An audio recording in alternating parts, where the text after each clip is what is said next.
Hello, fellow people of the Earth. I am Derry50 from Room2Craft Productions, and today we're going to be working on InvBackup again. This is episode 2.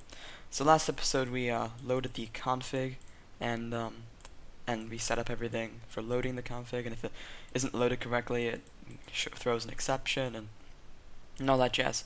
Anyway, let's open up our config, and as you can see, I wrote this to-do defaults thing. That's because we want to set our config defaults here, and pretty much when you load any plugin, like, let me just show you. If I was to go into load one of my newest plugins, CDT, if I just delete that quick, and if I run it, run the server, it generates the configuration, which it's currently doing. Generates the configuration. It says config defaults loaded for the first time, and if I open this, all this stuff is here. But for our config, if I was to go back to InvBackup, it's completely empty right now, and that's what we're going to do this episode. We're going to set some config defaults, which we will build upon and do things with. Anyway, so let's just create a method here. This is the exact location in which we want to set up our defaults. So we can just type in like load defaults, and we'll create a method load defaults down here. And what this is going to do, what this is going to do is it's going to use a config add default function.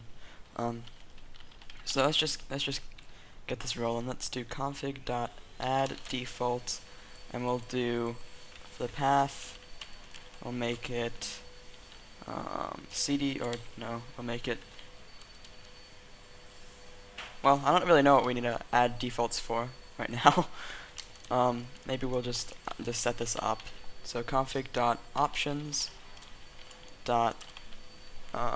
copy default. Sorry if you hear a vacuum in the background. It shouldn't be that loud. And then we have to put true in there. And then we can just call our save method right at the end there. So we'll add some sort of default when we need to later. I just wanted to create that section.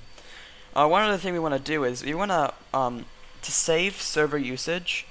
I wanted there to be a command that checks. I actually didn't know if this is possible, so I'm kind of experimenting here. So you know what? I'm just gonna go with it and see if we can even do this. But first, I'm gonna create a listener, which is a script we'll need anyway to listen for all different kinds of things. Most plugins have their own listener script. So let's just type in get server dot get plugin manager dot set, or no, dot register events, and we do we're going to create a listener script that will require a copy of our config and its constructor. So we're going to do InvBackup listener, and for the plugin, the second field is for the plugin. We're just going to put this, and this is going to require a copy of the config, so we'll just create that class, or it's supposed to be a class.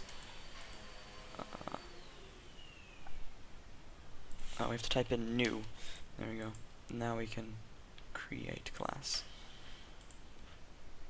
And we're just going to create a constructor here. And it's going to require a copy of the config. Up here we'll just put config, and then we'll do this dot config equals config. Alright, there we go. So the constructor for this class requires a copy of the config file, which we send right here. Awesome. So then let's start listening for some things. I guess we can start with just finding the things we want to listen to. So if we go to javadocs.bukkit.org, jd.bukkit.org, we can go to the build. I'm currently running a development build. Then we can go to javadocs. Then we can find org.bukkit.event. We want to go to like player events down here. We can go to like player, let's see, player join event when a player joins the server. Player kick event. There's a lot of stuff here. There's tons and tons of stuff. This is what most plugins base off of events. Not all, I wouldn't say all plugins, but quite a lot of plugins base off of listening for these events. So let's start with player join event. Alright, so I'm just going to copy this so I get the case sensitive stuff, right? And then we're gonna, in our listener script, we're gonna add at event handler. Make sure it's implements listener, like there. But I created the class as that, so let me just create the void first. So public void, and we'll do on player join. We'll do what I did before, player join event, and then event. I want to import player join event, and we want to import event handler. And now we want to, let's first just get the player. So player p equals event.get player, and then string player name equals p.get name. Alright, cool. So now that we've done that, we want to pretty much when a player joins, this is when I want the just to stop lag and everything. This is when it's going to check if a player has its own config, it has its player config set up yet, and all that stuff. So I'm just gonna write a to do for now, because that will come later.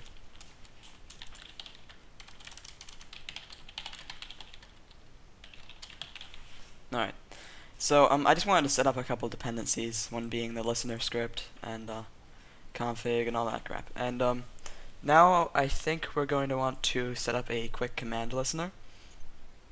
So let's go back to this script, the main script, and for command listeners you want to get a command and set an executor.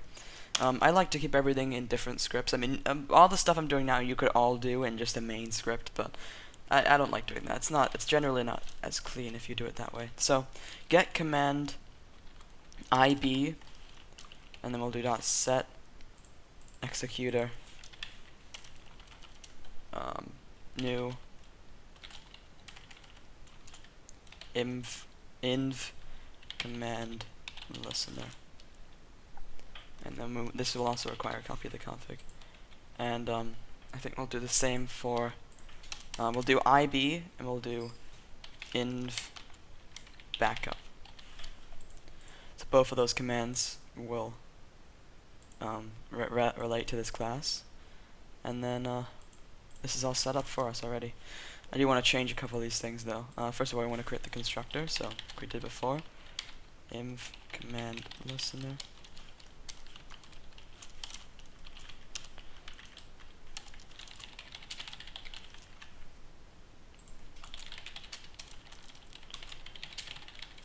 And this .config is equal to config.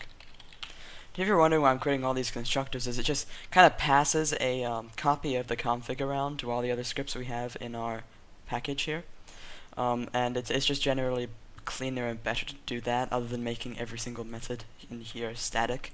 It's just kind of frowned upon to do that, and this is definitely way cleaner and better. It just requires sharing a copy of the config. So anyway, that's I kind of want to change these things here. So command sender, that's the command sender. So we'll just put sender there. Command, I mean CMD is fine. Command label, why not? And args. So this is a string. This is a string collection, which is all the arguments after the first command. So this is the first thing entered. So when you type in a command, you type in like slash warp space. Warp is the first little command, and then all the arguments afterwards are all held in the arguments list here, in the string list of arguments. So now we want to set up that player p equals player sender. That's one thing I like to do, because we want to convert this for some reason sender and player are two different things. I mean, I think there's a few more things you can do with sender. I'm not even sure actually. I think you have more of p, of player p, but this works fine. You just have to identify that this can also work as a player, and yeah, that's how it works. So now let's just do if. Actually, I'll probably end up putting this player thing in the if statement, because I don't really want it. It just cause lag otherwise. So let's do command label dot equals ignore case, and we did IB, and then after this we're gonna do two of those little line things. For me, it's above the enter key. I'm not really sure on every keyboard where they are, but I'm going to do command label dot equals ignore case InvBackup.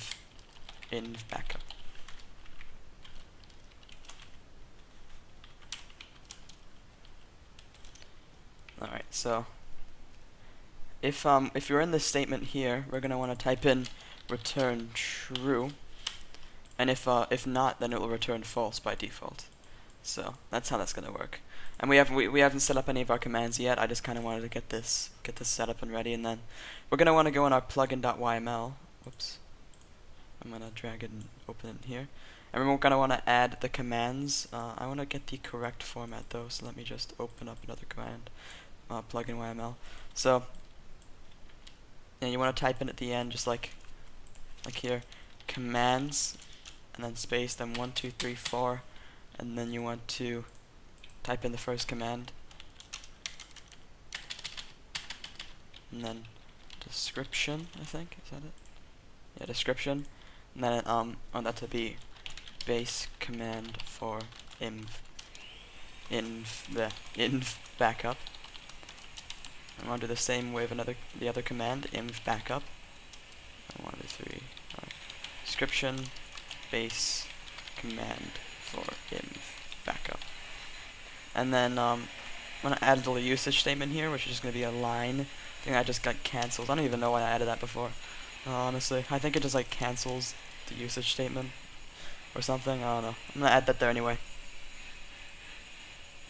Alright, so one more like dependency that I want to add to this is something that, I mean, pretty much if you're having trouble with anything, just search the Bukkit forums. Honestly, this is where there was this whole discussion about serializing inventories to strings and like saving them in some kind of data. So if I was to go to one of my dev servers right now, I'm working with it on one of my plugins, player mobs.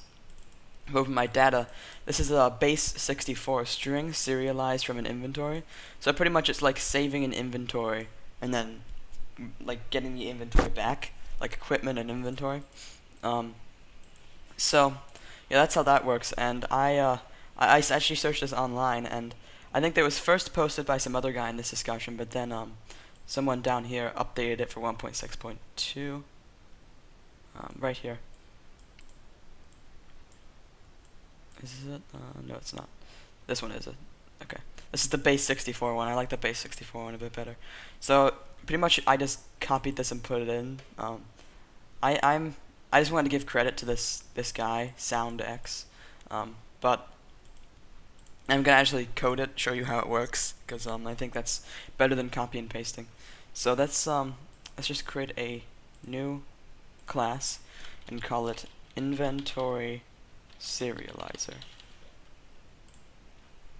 Alright, so this is going to be a hefty class. This is going to be what does all that stuff I was just showing you. So we want to our first method is going to be a string method, which is going to be to base 64. So base 64 is a type of serialization.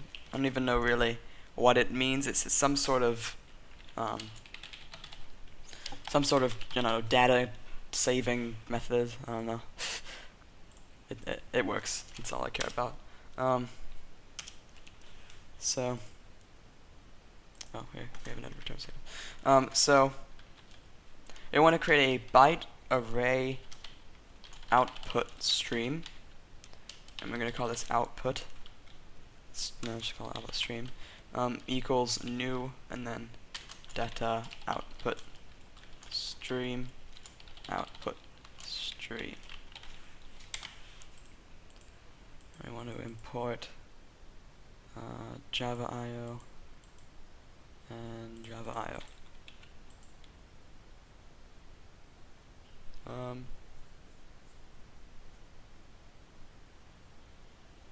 I don't worry about that right now. Let's just create data output stream data output equals new data output stream. Oh, okay, I know why this is not working. I'm so stupid. All you have to do is get rid of this. right? New. Oh no, okay, it's new byte. It's different. It's new byte array output stream. And there we go. That works now. So now for data output stream down here, now we want to relate this to output stream. This is very confusing stuff. I do not think that I barely understand this. So let's just type in let's create a new MBT tag list, and this is what's going to actually save the. It works all with MBT tags. New thing to Minecraft. So MBT tag list item list equals new MBT tag list. So we'll import that from net.minecraft, and this import may be different depending on the Minecraft version. So this script is actually easily breakable because of this version, this stupid version thing. Alright.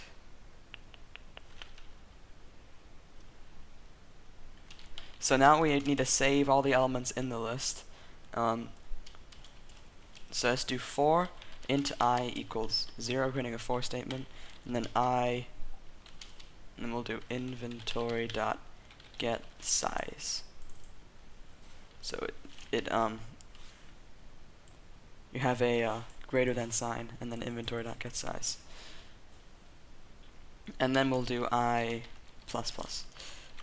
This for statement, and then we'll do nbt tag compound. These are some really annoying words that code out because spelling mistakes do occur. Thankfully enough, Eclipse is very good at fixing those now. So nbt tag compound. Do you want to import nbt tag compound? It's again from Minecraft server. Then we want to do net dot. Well, okay, let's just create an item stack. Craft equals get craft version inventory dot get item. And then the item is I. So you want to import item stack. I think get craft version is a new method we have to create. In fact, I'll just do that now quick. So I want to do if stack is not equal to null, return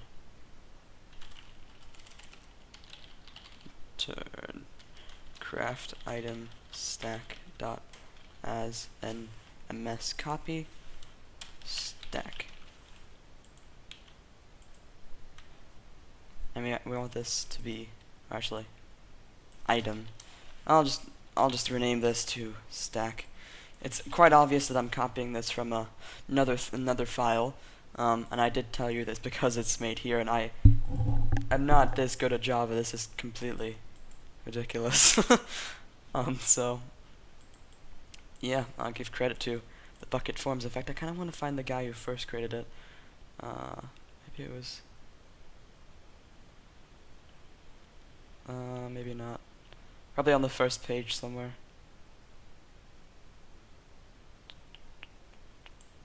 The guy who did the base 64. He was probably on the first page. Let's just see. Base 64.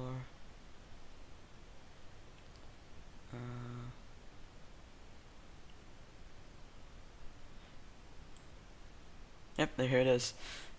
Phoenix, he first created it. And then that's kind of just been built upon. So yeah, that's I give thanks to him. So anyway, let's continue here. Now you want to go back up to the 2 base 64 section, which takes an inventory and turns it into a string, and we want to create another section if craft does not equal null craft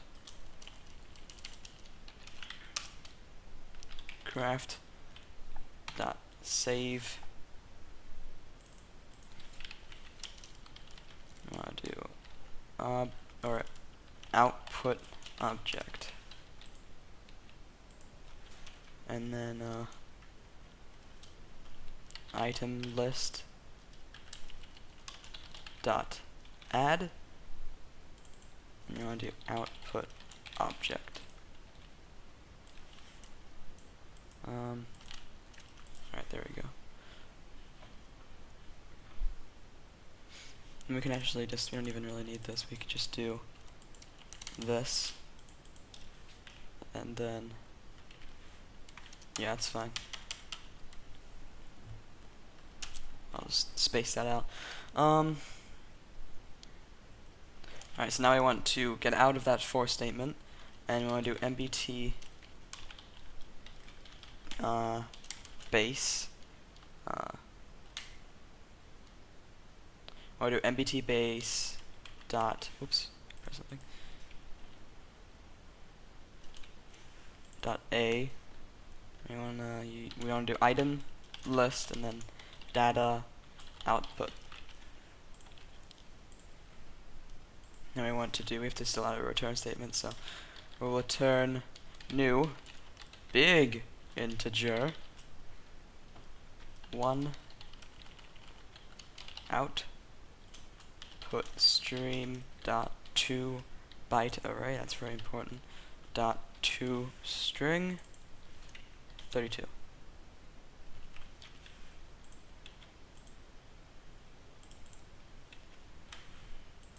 And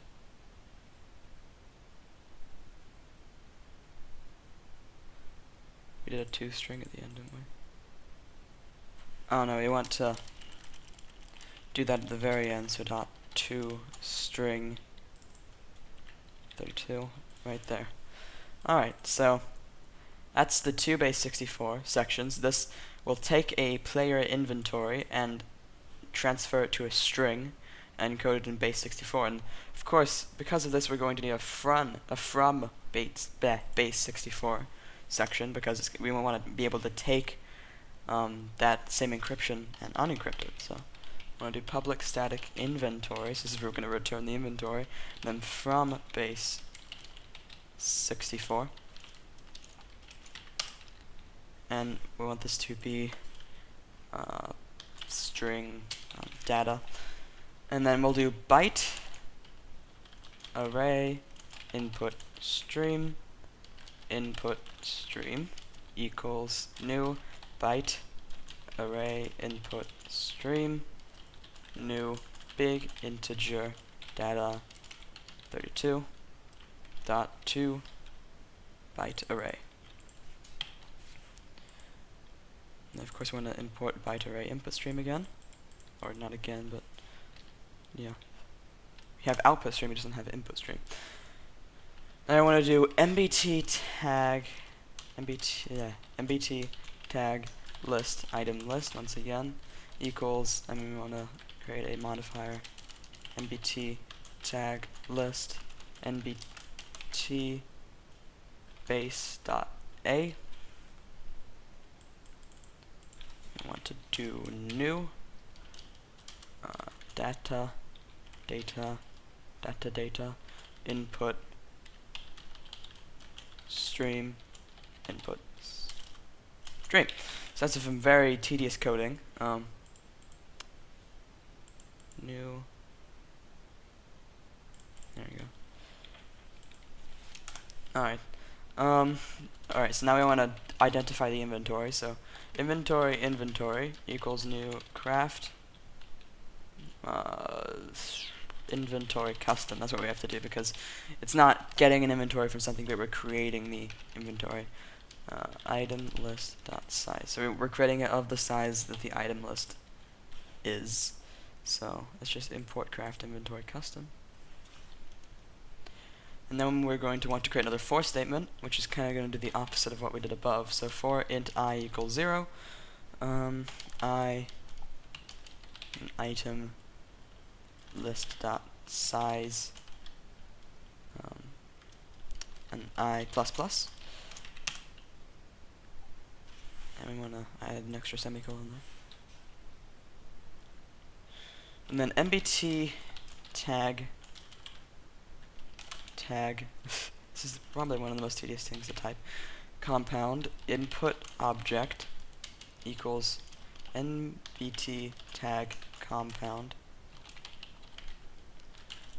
and then item list dot get I. Alright, so there we go. Alright, so if, and this is if the nbt tag compound or input object is empty. So if input object dot is empty, that's what we want to do.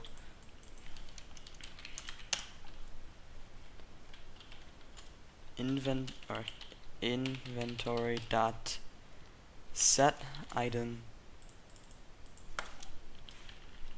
and then I craft item stack dot as bucket copy, item stack dot create stack input object. Alright, there we go. So we've done that, and now we're going to want to return inventory. So at the end we just do return inventory. And yep, that's pretty much the to and from base64 methods. I'm going to want to create another type of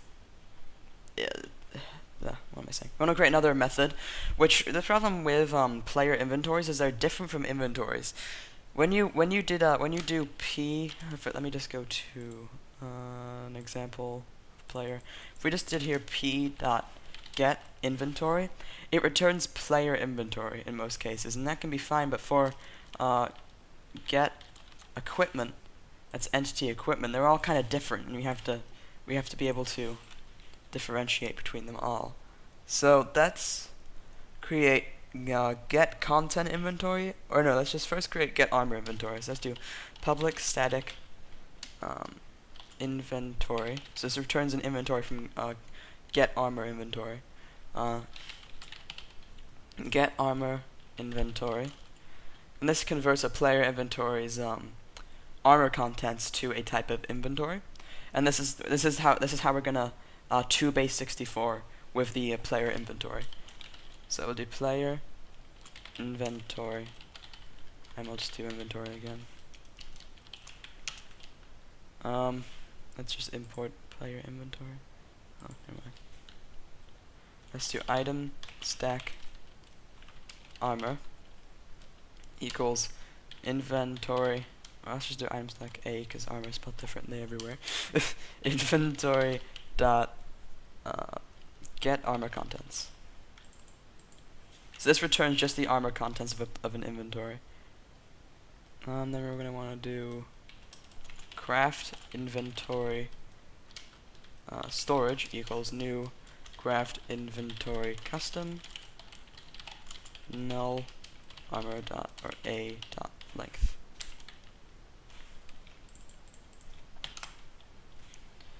Is craft inventory not imported? Let's import that. And I want to create a for loop int I equals 0 once again, and armor dot length I plus plus or a dot length.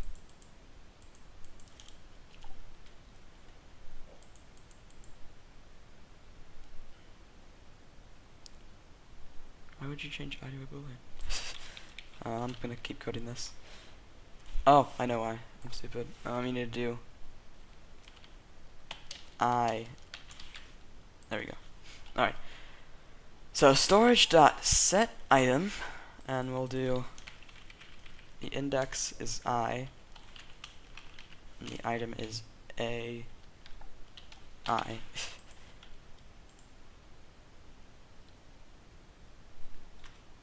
Right? Yeah. Check if A to item stack. I think it already is.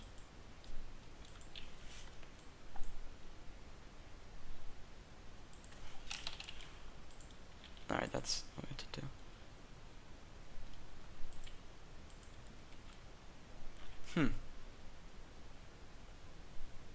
1 second.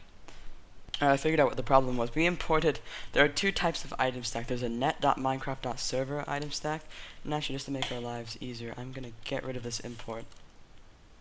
And for this, I'm going to import org.bukkit.inventory, and down where we needed the, we needed that here, we're going to do net.minecraft.itemstack.createStack, and then we'll do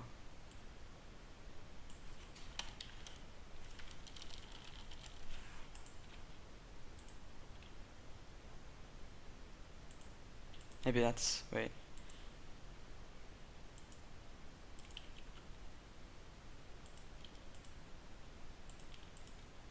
Alright, so there we go.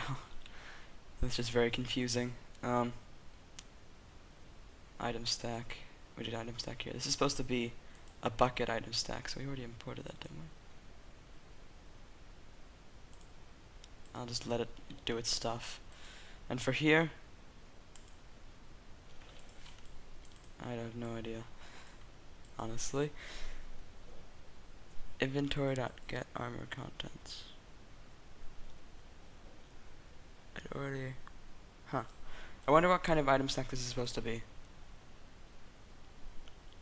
It's supposed to be a bucket item. Oh, there's my dog. It's supposed to be a bucket item stack. And we already have that imported, right? Org.bucket.inventory.items. But why does this want it to be that? I'll be back. I see what the problem is. We imported net.minecraft.server player inventory. We want to import bucket player inventory. Now that'll work. Alright, that was annoying. Let's just get rid of that. And I changed it to armor again because I was just messing it up, but I can change it back to A. Like so. Alright. So that's get armor inventory. I think that's pretty much all we need right now for this. We created the inventory string to serializer class just to see how much time we have left. Oh, that's a decent video. Okay. We're done. Thank you for watching.